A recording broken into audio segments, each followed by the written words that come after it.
Live from New Delhi, you're watching DD India Live, India's voice to the world. I'm Ramesh Ramachandran. Coming up in the next 30 minutes.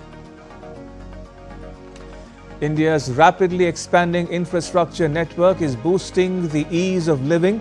Prime Minister Narendra Modi highlights efforts for making India self-reliant. Pakistan hikes its defense budget by 20%, slashes overall spending.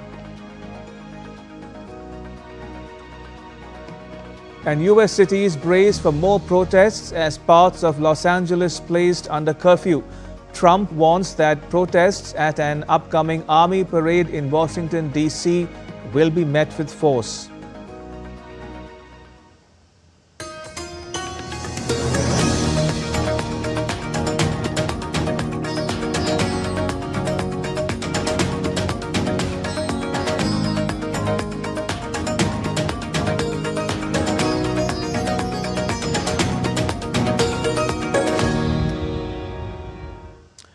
Prime Minister Modi-led government has completed 11 years in office. Up next, we revisit government initiatives in revolutionizing India's infrastructure capabilities.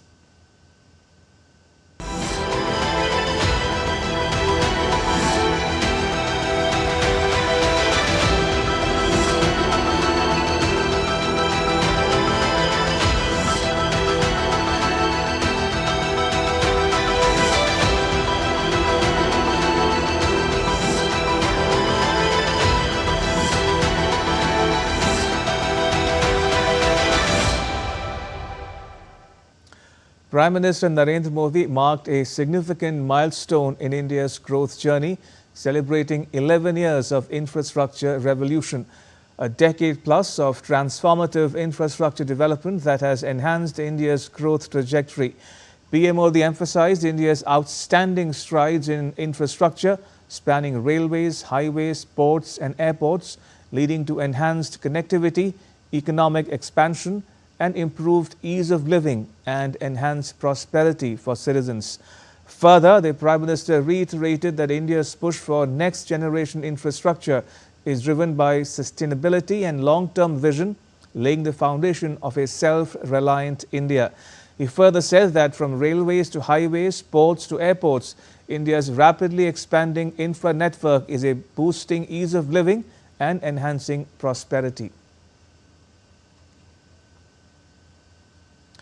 So India is on an ambitious journey to revolutionize the country's infrastructure landscape, aiming to bolster economic growth, enhance connectivity, and improve the quality of life of its citizens. With a focus on modernizing transportation networks, upgrading urban amenities, and expanding digital infrastructure, the government has launched several transformative initiatives. The last decade has seen India's landscape reshaped with world-class connectivity, engineering marvels, and a future-ready foundation. Over the past decade, India has witnessed an unprecedented scale of infrastructure development driven by a holistic and integrated approach. India now boasts world-class roads, railways, airports, and more. From the Atal Tunnel to the Statue of Unity, these projects are not just about buildings and bridges, they are about building a stronger, self-reliant India that stands tall on the global stage. Major national initiatives like Pragati, PM Gati Shakti, the National Logistics Policy, Bharatmala, Sagarmala, and Udan have collectively shaped the vision of a connected and competitive India. This is not just about infrastructure, it is about laying the groundwork for a prosperous, connected, and sustainable Bharat. Let's amplify these milestones using 11 years of infra revolution and celebrate the monumental strides India has taken. Anchored in key policy reforms and mission mode projects, this transformation has not only expanded physical connectivity but also elevated economic productivity, reduced logistic costs, and enhanced service delivery. Now let's take a look at some of the major transformation in transport sector. PM Gati Shakti unified planning across 44 ministries and 36 states and union territories on a GIS based platform. National highways grew by 60% from 91,287 kilometers to 1,46,204 kilometers. Highway construction pace rose to 34 kilometers per day. Bharatmala, 26,425 kilometers were awarded, 20,378 kilometers constructed. Now 7.8 lakh kilometers rural roads have also been completed between 2014 and 2025. PMGSY the fourth to connect 25,000 habitations by the year 2029. Not only this, 68 Vande Bharat trains are running across 333 districts. Now, over 45,000 kilometers of rail electrification also completed since the year 2014. If we talk about safety, Kavach has been deployed on key routes. 1,790 lifts and 1,602 escalators have been installed for accessibility. 88 airports have been operationalized under the Udan scheme. Over 1.51 crore passengers have been flown under regional connectivity. Digi Yatra, adopted in 24 airports, have over 5.22 crore users. Drone policy and MRO reforms boosting local aviation ecosystem. Port capacity also doubled to 2,762 mmtpa. Overall, vessel turnaround time improved from 93 to 49 hours. Green hydrogen hubs under development at three major ports, PIB ports. Sagarmala completed 277 projects and Sagarmala 2.0 has also been launched. And inland waterways cargo also rose by 710%. From record expansions in highways and expressways to the electrification of railways, greenfield airports, ropeway connectivity in hilly terrains, and smart digital platforms, the infrastructural push reflects the government's commitment to inclusive and sustainable development aligned with the goal of a Viksit Bharat by the year 2047. Bureau Report, DD India. And joining us is Mr. Vijay Kumar Dutt, a former additional member of the Railway Board and an expert on urban infrastructure development. Mr. Dutt, welcome to DD India Live. Now, railways, highways, ports and airports have all seen a remarkable transformation in the last decade and more. So let me start with the railway since you have served in the Railway Board. How would you describe the growth or journey of the Indian Railways in 11 years of the Modi government? As you rightly said, this has been a decade of phenomenal improvements, particularly in infrastructure sector. And as we say globally, infrastructure sector should develop in a way taking us towards carbon neutrality. So that infrastructure, vikas bhi, as Modi ji says, virasat bhi, and also in a way that is environment friendly. Now, railway is considered to be most environment friendly. So, as we have said, development of rail, the number of the actual network added, and one thing more I should say, a phenomenal change has come. 100% electrification of railways was announced in 2018 and completed in 2025. So, this is one of the biggest achievements, I should say, globally of any country. Because India will be the only country in the world to have 100% electrified network. And one thing more, the road to carbon neutrality starts from here. Once you are electrified, you can pump in only electricity, and once the content of electricity goes more and more from renewable, then it becomes 100% carbon neutral. Once you are electrified, locally you are carbon neutral. But if the electricity you are pumping in is derived from the renewable means, then you are globally 100% carbon neutral. So today, electricity progressively the railways are planning to increase it to make it 100% from renewable by 2030. And Prime Minister Modi's vision is making Indian railways totally carbon neutral globally by 2030. Something only planned by India, being executed by India, and definitely more marching towards completion of it. Now going to other projects like port connectivity. Now port is very essential to connect for the hinterland. So a number of port connectivity projects, deepening of the berthing has been completed. Krishnapatnam port was earlier Now we have Mangalore port also coming, other ports, Dhamra port also coming. So that there has been phenomenal growth in capacity of handling, which goes to that. And thirdly is the aviation. In case of aviation, number of airports added, number of planes added, number of services added have been very phenomenal.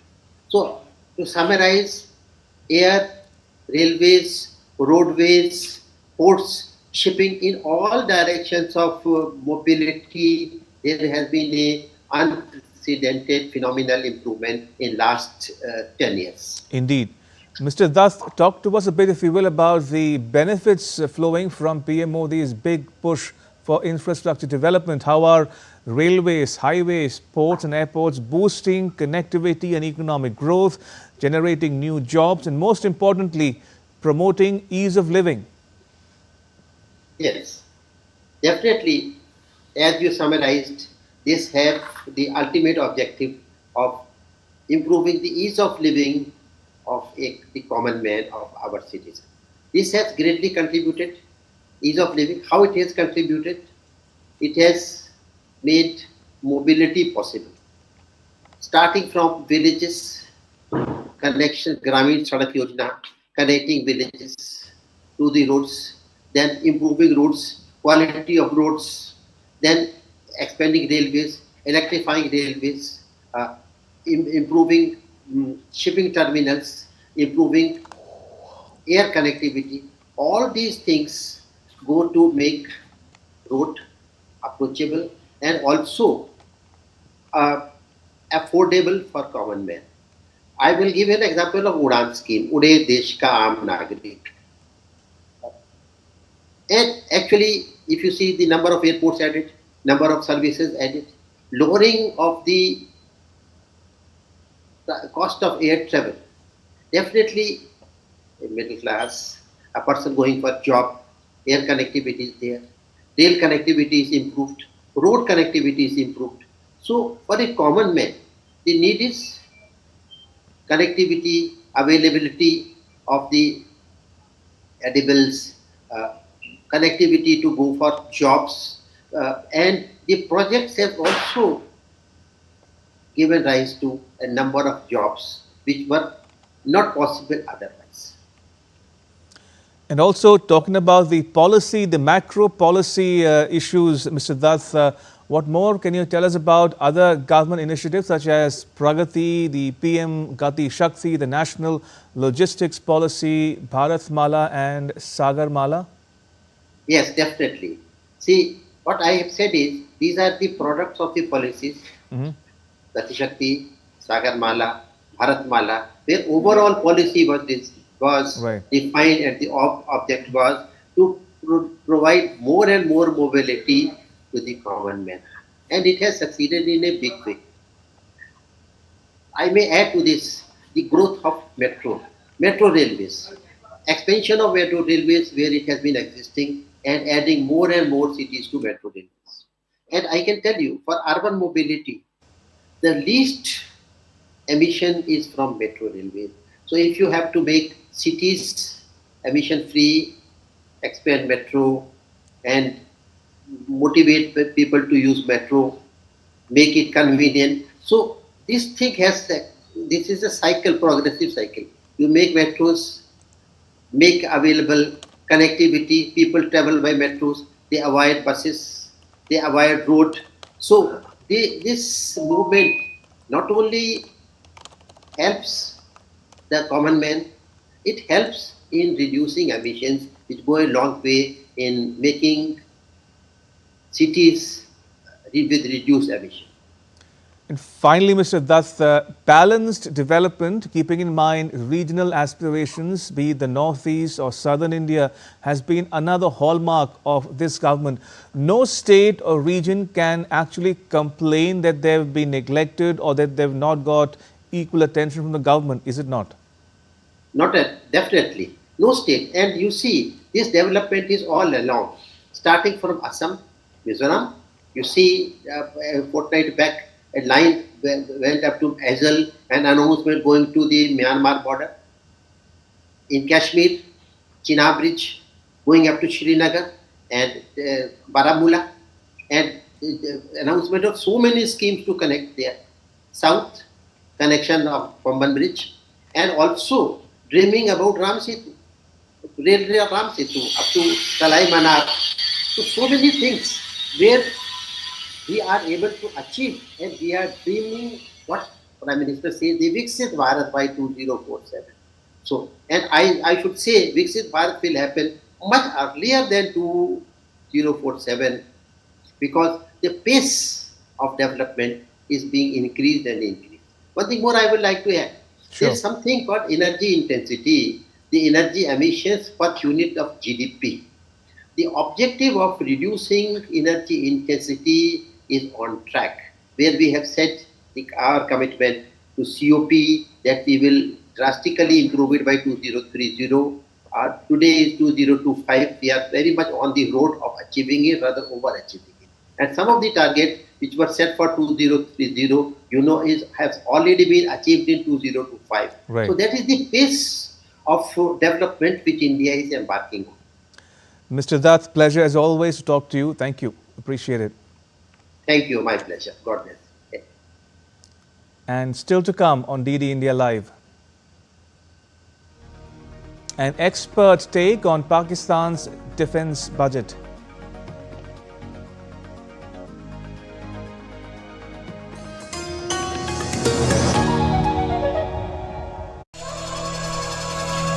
Open your mind to a whole new world.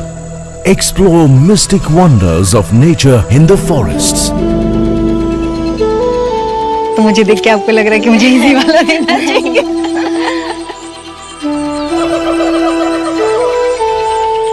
Uncover secrets hidden deep inside the earth. And I'd always heard of this ancient Shiv Mandir which is inside a cave. Experience the rich cultural legacy. मुझे बताइए इस dance form के बारे में, इस art form के बारे में.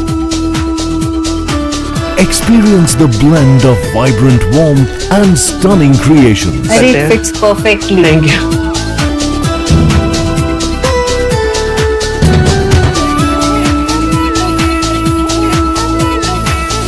Jharkhand, let it become a part of you. Postcards from Jharkhand on National Geographic.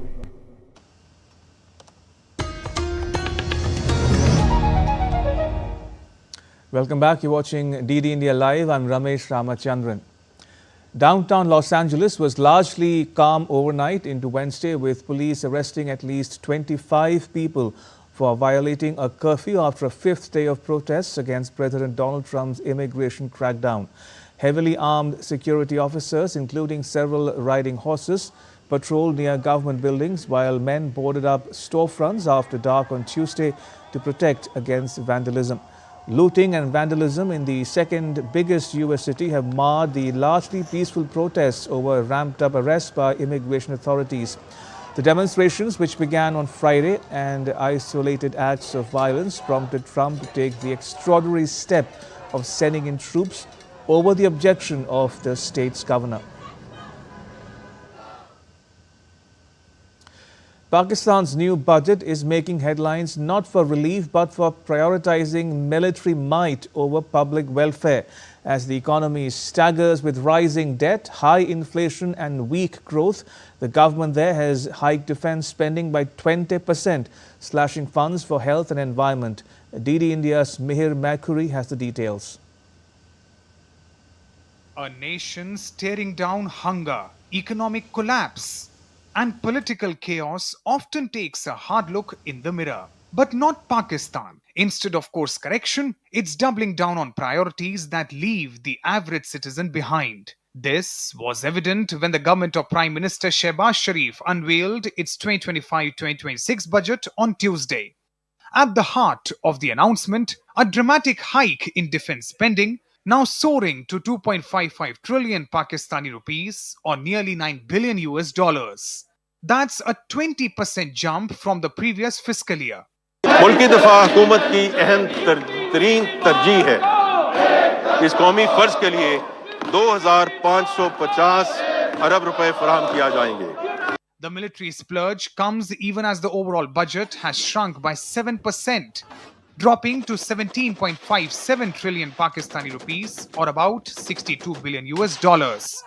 Critical sectors like healthcare and environmental protection are facing sharp cutbacks. A significant chunk of this defense increase is expected to cover operational and infra costs, possibly including damages linked to India's Operation Sindoor, which struck multiple air bases. But this move hasn't gone down well with the Pakistani public. The budget comes just a day after Pakistan's finance minister presented the Economic Survey 2024-2025, which revealed lackluster growth, just 2.5% for financial year 2024, with a modest projection of 2.7% for financial year 2025, well below the country's historical average. Meanwhile, the debt continues to spiral. Pakistan's total liabilities now stand at a staggering 76 trillion Pakistani rupees, roughly 274 billion US dollars. With Pakistan ignoring rising inflation and shrinking job prospects, the hike in the defense budget raises a serious question to international monetary organizations. Are the bailouts till date to Pakistan justified? Mihir Makhuri for DD India. And joining us is Professor Sanjay Bharadwaj from the Jawaharlal Nehru University in New Delhi. Professor Bharadwaj, welcome to DD India Live. To begin with, what's the rationale for the hike in defense spending and how convincing is the argument for it? I think this is what I'll say, this is the real face of Pakistan. Pakistan being a rogue state that they hardly spend anything on values. In fact, they go for the harder security, or what I'd say that they spend more on non-traditional security issues and not going to consider the comprehensive, or like I would say that human security issues in Pakistan, and that is quite reflecting in the budget that has been presented for 2025-26, and where they have prioritized the defense spending that goes around $11 billion, including the pensions to the military personnel. But there is sharp 20% rise in the defense budget, and whereas you correctly pointed out that there is you can say there is this suffered deeply on the issues of health, environment, climate change, education. About the environmental issues, that there were around $7 billion rupees spending on environmental issues, that has come around 3.2 billion rupees in Pakistan. And the same manner on the health, there were around 52 billion Pakistani rupees spending earlier. Now it has come down around 31%. So you can see that they are being a rogue state, and this is a clear-cut face that the Pakistan is run by the military, not by the people, by the civil society, by the educated people, that they really considered the sufferings. This is one phase. The second thing, that there are, you can see that this is around 2% spending of the GDP, or you can say about 15% of the spending from the federal budget that Pakistan is spending. This is in that case where they are suffering around $274 billion of foreign debt, and IMF has also come with different conditions, and under those conditions, like they are trying to privatize the airlines, they are also trying to reduce the subsidies on fuel and on development. My point is very clear that they are hardly bothering about the GDP growth, and this GDP growth, particularly, they are not talking about the Human Development Index. That is far below even in South Asian countries. While we are considering about Pakistan, you take the gender equalities, you take the employment, you take the health inequalities that is widening in Pakistan. You can also clearly witness that there is urban-rural divide, there is urban-tribal divide. There were even also conflicts, urban conflicts are there, and that has been further exaggerated, or the issues has come out while there are high inflation. That it has come down right now around 9%, but it was in double digit long before. So you can see that the Pakistans, while they are suffering from multiple crises. There are economic crisis, there are environmental crisis, there are security crisis, particularly from the violent non-state actors. They are threatening the state of Pakistan. Now they are fighting internally, and they are also having challenges externally. Right. One quick question, Professor. You spoke about the rogue state of Pakistan. Now, would Pakistan divert funds to the terror camps operating on its soil? I mean, how real is the fear that some of this money would also go into repairing the terror sites that India destroyed during Operation Sindoor?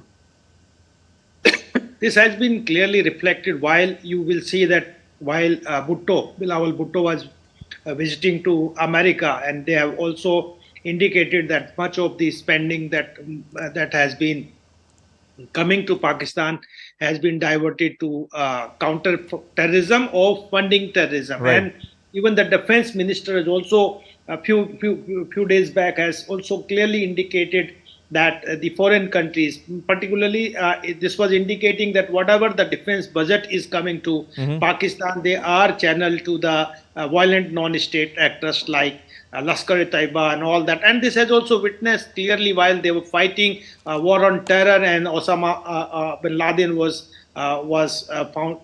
in Pakistan, and they have arrested the person, the journalist who were informed the Americans. So you can see there is a very strong nexus between the army and the terrorists and the religious fundamentalist groups in Pakistan, and because of that they are suffering from multiple crisis, as I talked, and they have to fight against the bad Talibans. They are projecting the Tehreek-e-Taliban, and now they are also trying to fight. They are also fighting against the good Talibans than they have promoted a few years back. So you can see they themselves is contradicting that what kind of Pakistan, what kind of threats they are facing, and this would be a threat to the South Asian security. Not only South Asian security, I'm sure that this would exist to the other developed countries, including. All right, we'll leave it there. Professor Bharadwaj, thank you for joining us and sharing your perspectives with our viewers in India and around the world. Thank you. Appreciate it. Thank you. Right, and that's all for this edition of DD India Live. Let us know your thoughts on the news of the day. You can get all the latest news and updates on the DD India mobile app. It's available on both Android and iOS platforms. Scan the QR code that is now on your screen to download it. And we'll be back with more news as it breaks here on DD India. I'm Ramesh Ramachandran from all of us here in New Delhi. Thanks for watching DD India Live.